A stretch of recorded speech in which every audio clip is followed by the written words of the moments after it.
Friends, एक बार फिर से आपका हमारे इस यूट्यूब प्लेटफॉर्म पर हार्दिक स्वागत है। फ्रेंड्स, आइए कुछ इम्पोर्टेंट्स लिटरेरी टर्म पर चर्चा कर लेते हैं। एनेक्डोट की बात करेंगे। फ्रेंड्स, सबसे पहले हम बात कर लेते हैं एनेक्डोट्स की। A brief story about an interesting, amusing और strange event to support. Friends, एक संक्षिप्त कहानी जो रोचक हो, आश्चर्यजनक हो, अद्भुत हो, उन घटनाओं पर जो पॉइंट को सपोर्ट करती हो। फ्रेंड्स, उन बिंदुओं तक आ जाए जो इंटरेस्टिंग हो, आश्चर्यजनक हो, अद्भुत हो। ठीक है, उसे एनेक्डोट्स कहते हैं। ये पूरी कहानी नहीं होती बल्कि संक्षिप्त होती है। और फ्रेंड्स, एक बात और बता दें, रॉबर्ट फ्रॉस्ट जो हैं इसके लिए जाने जाते हैं। एंटी हीरो की बात कर लेते हैं। फ्रेंड्स, एंटी हीरो क्या होता है? He is the protagonist of he is the protagonist who in one way or another differs from traditionally hero. Instead of being courageous and determined, for instance, he might be timid, hypersensitive and indecisive to point of paralysis. देखिए friends, यहाँ पर जो hero होता है वो bold होता है, लेकिन यहाँ एंटी हीरो टिमिड है।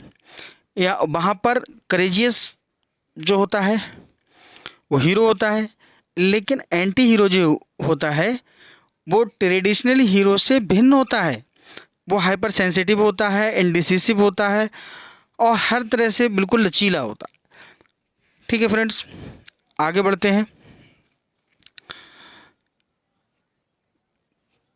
एनालॉजी होती है, एक तुलना होती है, comparison between two things that are otherwise unlike. जो दो असमान चीज़ें होती हैं उनके बीच में कंपैरिजन करने को एनालॉजी कहते हैं। फ्रेंड्स, नेक्स्ट भी बात कर लेते हैं। असाइड क्या होता है? Talk to one self, few words और a short passage spoken in a undertone और to audience that the other actors are not suppose to hear. देखिए फ्रेंड्स, असाइड क्या होती है? ये एक कुछ शब्द होते हैं, ये एक पैसेज होता है जिसे एक एक्टर बोलता है, दूसरे एक्टर उसको सुन नहीं पाते हैं। ऐसा माना जाता है कि दूसरे एक्टर इसको नहीं सुना है, लेकिन ऑडियंस सुनती होती है। लेकिन इससे डिफर क्या होती है? सोलिलोकी होती है। सोलिलोकी जो होती है फ्रेंड्स, तो सोलिलोकी की हम जब बात करेंगे तो वो लाउड स्पीक होती है। फ्रेंड्स, वो अकेले ही कहता है एक्टर। इसके बाद बॉर्डलराइज क्या होता है कि कुछ to delete passage from literary work that are considered indecent और unfit to be ready by a gentleman in company of ladies. देखिए, कुछ शब्द होते हैं लिटरेरी वर्क में जो स्त्रियों के सामने हम उन्हें देख नहीं सकते या सुन नहीं सकते या पढ़ नहीं सकते। तो फ्रेंड्स, क्या होता है? उन्हें हटा दिया जाता है। तो ऐसे शब्दों को हम कहते हैं बॉर्डरलाइज। तो फ्रेंड्स, इसे जेम्स बॉडलर ने इस शब्द को कॉइन किया था। आगे हम बात कर लेते हैं friends, beat writers refers to a group of poets and novelist writing from 1945 to 1955 who shared a set of social attitude, anti-establishment, anti-political, anti-intellectual, opposed to the prevailing culture, literary and moral values. They performed in the coffee houses and other public places. Friend, beat writer जो हैं 1945 से 1955 के बीच के हैं। ये group है poet का, novelist का, जो लिखते थे। क्या लिखते थे फ्रेंड्स? ये लिखते थे एंटी इस्टेब्लिशमेंट, एंटी पॉलिटिक, यानी जो राजनीति थी उसके विरोध में लिखते थे, समाज के एटीट्यूड के विरोध में लिखते थे। ये इंटेलेक्चुअल के विरोध में लिखते थे। और फ्रेंड, जो उस समय की कल्चर थी उससे हट के काम करते थे। और इनका जो लिटरेरी वर्क था उसमें मॉरल वैल्यूज़ होती थी। और फ्रेंड, वो जो परफॉर्मेंस करते थे वो कॉफ़ी हाउसेस होते थे या दूसरे प्लेसेस होते थे, वहाँ पर बीट राइटर्स की बात होती थी। इन्हें बीट जनरेशन भी कहा जाता है। फ्रेंड्स, आगे हम बात कर लेते हैं फ्रेंड, एंग्री यंग मैन जो है एक करेक्टर होता है। फ्रेंड, ये 1950 यानी 1950 में विद्रोह के रूप में जाना जाता है, यानी उसके अंदर एक विद्रोह भरा हुआ है और वो प्रोटेस्ट करता है against the culture snobberies. Friend, it is character that represents a post 1950 rebel making a vocal protest against culture स्टॉपनेस। नेक्स्ट हम बात कर लेते हैं कैवेलियर पोइट्स की। कैवेलियर पोइट्स हैं, they refers to 17th century English royalist poets writing primarily about courtly love called sons of Ben. Friends, cavalier poet जो होते थे वो रॉयलिस्ट पोइट होते थे, यानी शाही होते थे, दरबारी कवि इन्हें कहा जाता है और इन्हें सन ऑफ बेन भी कहा जाता है। फ्रेंड, इसमें रिचर्ड लवलेस हैं, विलियम डेवेनेंट हैं, थॉमस कैर्यू हैं, इसके प्रमुख राइटर में गिनती होती है, इनकी मेन राइटर हैं। फ्रेंड, इसके बाद हम बात करेंगे कन्फेशनल पोइट्री की। तो कन्फेशनल पोइट्री क्या है फ्रेंड्स? देखिए, it refers to poetry that often brutally exposes the self as part of an aesthetic of the beauty and power of human frailty। तो फ्रेंड्स, यहाँ कन्फेशनल पोइट्री जो है वो प्रायश्चित की बात करते हैं, यहाँ जो खुद से कवि होते हैं वो करते हैं।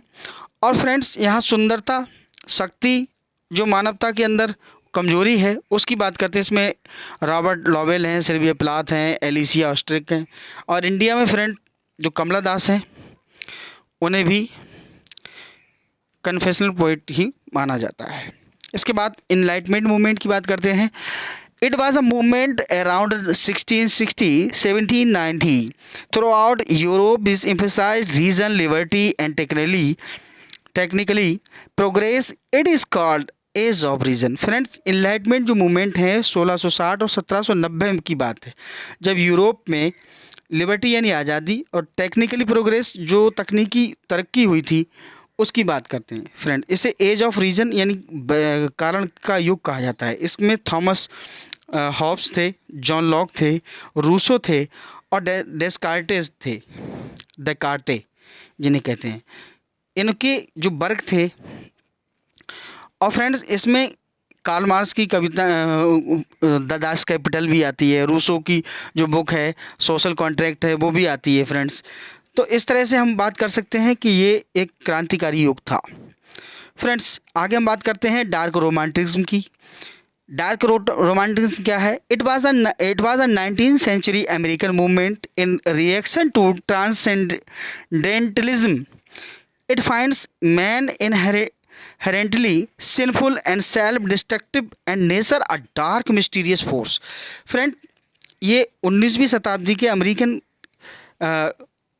मूवमेंट था जिसमें ट्रांसेंडेंटलिज्म की बात होती है। फ्रेंड, इसमें सिंफुल और सेल्फ डिस्ट्रक्टिव की बात होती है, और जो प्रकृति का जो अंधेरापन है उसमें मिस्टीरियस फोर्स यानी रहस्यमयी शक्तियों की बात होती है। फ्रेंड्स, इसके जो प्रमुख राइटर थे एडगर एलन पोइल थे, नाथेनियल हॉथरॉन थे, हरमन मेलवाइल थे, जॉर्ज लिपार्ड थे। फ्रेंड्स, आगे बढ़ते हैं मेटाफिजिकल पोइट में। This term coined by the poet and critic Samuel Johnson to describe a loose group of English lyricist of the 17th century whose work was characterized by the inventive use of conceit by speculation about topics such as love or religion. The leading poet is John Donne, George Herbert, Andrew Marvell, Abraham Cowley, Saint Robert Southwell, Richard Crashaw, Thomas Terrain, Henry Bourne। Friend, ये जो metaphysical जो word है इसे Samuel Johnson जो हैं उन्होंने coin किया था, जो पोइट भी थे और क्रिटिक भी थे।